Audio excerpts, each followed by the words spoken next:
3 T's for high productivity. உயர் செயல்திறனுக்கான 3 காரியங்கள் அதை தான் இந்த சீரீஸில் நம்ம பார்த்துட்ருக்கோம். நேற்று ஃபஸ்ட் நம்பர் 1 பார்த்தோம், விச் இஸ் டாஸ்க் மேனேஜ்மெண்ட், பணி மேலாண்மை. இன்றைக்கி நம்ம பார்க்க போகிறது ரொம்ப அற்புதமான ஒரு டாபிக், டைம் மேனேஜ்மெண்ட், நேர மேலாண்மை. இது நிறைய பேர் சொல்லியிருந்தாலும் நான் வேறு ஒரு ஸ்டைலில் சொல்கிறேன். இது ரொம்ப யூஸ்ஃபுல்லாக இருக்கும். Because I strongly believe, and it is a fact as well, time is the only gift that is given equally to every single person in this world. நீங்கள் எந்த ஜாதி, எந்த மதம், எந்த குலம், எந்த கோத்திரம், எந்த நாடு எங்கே இருந்தாலும் உங்களுக்கு கடவுள் கொடுத்துருக்கின்ற ஒரே சரிசமமான பரிசு நிறைய பரிசு கொடுத்துருக்காரு. அதில் அசைக்க முடியாத உண்மையாகிய ஒரே முக்கியமான சமமான பரிசு நேரம் தான். நீங்கள் இந்த பாவம்லாம் பண்ணியிருக்கீங்க, உனக்கு கம்மி நேரம், நீங்கள் இந்த இடத்துல இருக்கீங்க, உனக்கு கம்மி நேரம், அப்படி கிடையாது. எல்லாருக்கும் 24 hours per day, 24 மணி நேரம் பத்தலை சார் அப்படின்றாங்க. அவங்களுக்கெல்லாம் எவ்வளோ நேரம் கொடுத்தாலும் பத்தாதுன்னு அர்த்தம். சூப்பராக நம்ம டைமை நம்ம மேனேஜ் பண்ண முடியும். சரி, டைம் மேனேஜ்மெண்ட்டுக்கு பெஸ்ட் வாட்ச் வாங்கிக்கோங்கலாம் சொல்லுவாங்க. என்னை பொறுத்த வரைக்கும் ஃபஸ்ட்டு ரெக்கார்ட் பண்ண ஆரம்பிங்க.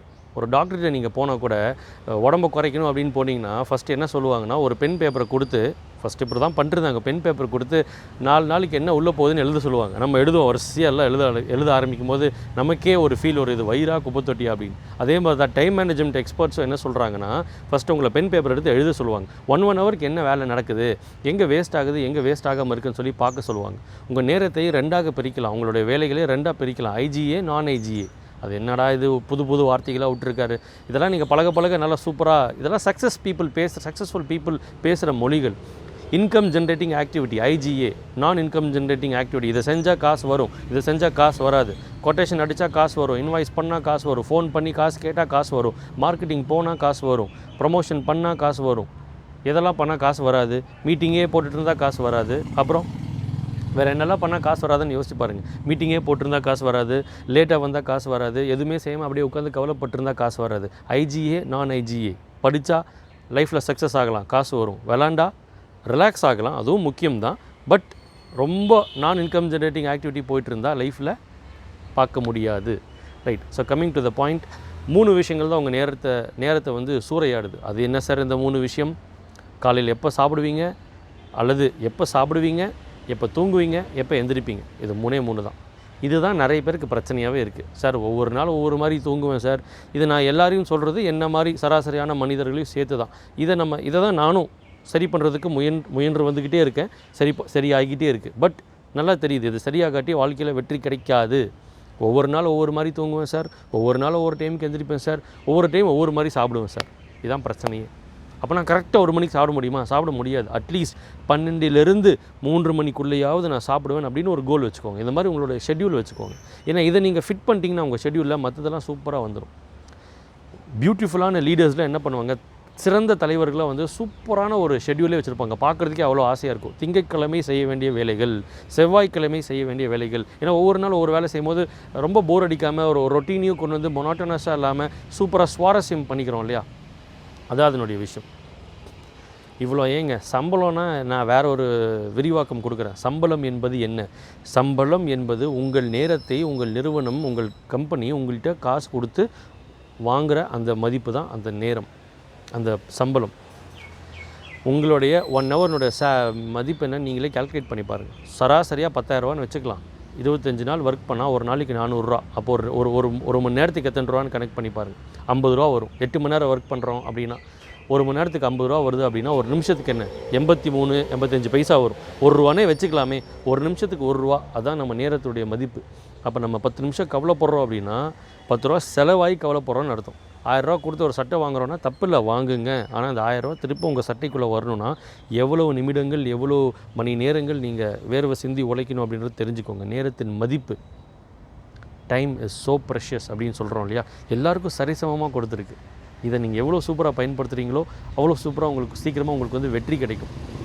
இன்றைக்கி இந்த நாளில் என்னெல்லாம் நீங்கள் பண்ண போகிறீங்க அப்படின்றத யோசிங்க. அதே டாஸ்க் கூடவே டைமும் வந்துருச்சு. இதில் நான் சூப்பராக ஒரு விஷயம் பார்த்தேன். ஈட் தட் ஃப்ராக் அப்படின்னு சொல்லி ஒரு புக் இருக்குது. இதை வந்து அப்புறம் வேறு ஒரு சில வீடியோ கூட நீங்கள் கூகுளில் பண்ணிங்கன்னா வரும். அதாவது அந்த வீடியோவில் என்ன இல்லஸ்ட்ரேஷன் பண்ணியிருந்தாங்கன்னா, ஒரு ஃபிஷ் பவுல் இருக்குது, அதில் வந்து பெரிய பெரிய கல் இருக்குது, சின்ன சின்ன பொடி ஜல்லி இருக்குது, மணல் இருக்குது. அப்போ ஒருத்தர் என்ன பண்ணுறாரு, ஃபஸ்ட்டு மணல் போட்டுறாரு, அப்புறம் பொடி ஜல்லி போடுறாரு, பெரிய பெரிய கல்லை வந்து வைக்க முடியல. அப்புறம் என்ன பண்ணுறாங்க, எல்லாத்தையும் வெளியே கொட்டிட்டு ஃபஸ்ட்டு பெரிய பெரிய கல்லை வைக்கிறாங்க, அப்புறம் பொடி ஜல்லி கொட்டுறாங்க, அப்புறம் மணல் கொட்டுறாங்க, எல்லாம் உள்ளே அடங்கிடுச்சு. அவ்வளோதான். 24 மணி நேரம் பத்தலை அப்படின்றவங்களுக்குலாம் இந்த ப்ரையாரிட்டி தான் ப்ராப்ளமே. ப்ரையாரிட்டைசேஷன், எதை ஃபஸ்ட்டு பண்ணணும், எதை செகண்டு பண்ணணும். ஸோ ஈட் தட் ஃப்ராக்ன்றது என்னென்னா, எது ஃபஸ்ட்டு கஷ்டமானதோ அதை ஃபஸ்ட்டு பண்ணுங்கள். படிக்கும்போது அப்படி தான், கஷ்டமான சப்ஜெக்டை ஃபஸ்ட்டு படிச்சுட்டா கான்ஃபிடன்ஸ் வந்துடும். ஈஸியானது எப்போனாலும் நம்ம எடுத்துக்கலாம். எனக்கு தெரிஞ்ச ஒரு ஃப்ரெண்டுடைய ஆஃபீஸில் ஒரு சின்ன சிலை மாதிரி வச்சுருந்தாங்க. அது என்ன சிலை தெரியுமா? தவளை சிலை. கீழே ஒரு வாசகம், அந்த வாசகத்தை பார்த்தா என்ன வாசகம்னா, முதலில் சொறித்தவளையை சாப்பிட வேண்டும். ஈட் தட் ஃப்ராக்ன்ற அந்த புக்கோட கான்செப்ட் அதுதான். ஃபஸ்ட்டு எந்த வேலை கஷ்டமான வேலை நீங்கள் நினைக்கிறீங்களோ அதை ஃபஸ்ட்டு செய். ஏன்னா அது நீ செய்ய உனக்கு வெற்றி வரும். அது பயங்கர வெற்றி கொடுக்கக்கூடிய வேலைனால தான் அதை நீ வந்து கஷ்டமான வேலை நினச்சி தள்ளி வச்சுட்டே இருக்க.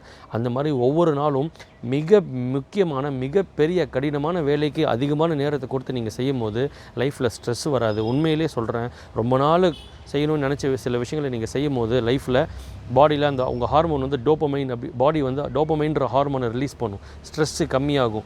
வாவ், நான் சாதித்து கொண்டிருக்கிறேன் அப்படின்ற ஒரு விஷயம் வரும். உண்மையிலேயே வந்து சக்ஸஸ்ன்னு எதுவுமே இல்லைங்க. சக்ஸஸ் எல்லாம் நம்ம நிர்ணயிக்கிறது தான். ஆனால் செல்ஃப் சக்ஸஸ்ன்னு ஒன்று இருக்கு இல்லையா, நான் வெற்றிகரமான வாழ்க்கையை வாழ்கிறேன் அப்படின்னு நீங்கள் ஃபீல் பண்ணணுன்னா உங்கள் நேரத்தையும் நல்லா யூஸ் பண்ணி ஒவ்வொரு நாளும் நல்ல நல்ல வேலைகளை செஞ்சு அந்த ஈட் தட் ஃப்ராக் மாதிரி ஒவ்வொரு நாளும் கஷ்டமான மிக முக்கியமான அந்த வேலையை விடாமல் நீங்கள் செஞ்சுட்டு வரும்போது ஸ்ட்ரெஸ்ஸே இல்லாத ஒரு அன்பான, அமைதியான, அற்புதமான, ஆரோக்கியமான, சந்தோஷமான வாழ்வு உங்களுக்கு கிடைக்கும். My best wishes for you to achieve skyrocketing growth. வானளாவிய வெற்றி நீங்கள் அடைய என் மனமார்ந்த வாழ்த்துக்கள். உங்கள் முன்னேற்றத்திற்கான நண்பன் ஜேம்ஸ் வினீத். நாளைக்கு அந்த 3வது டீ பார்த்துருவோம். I will see you soon.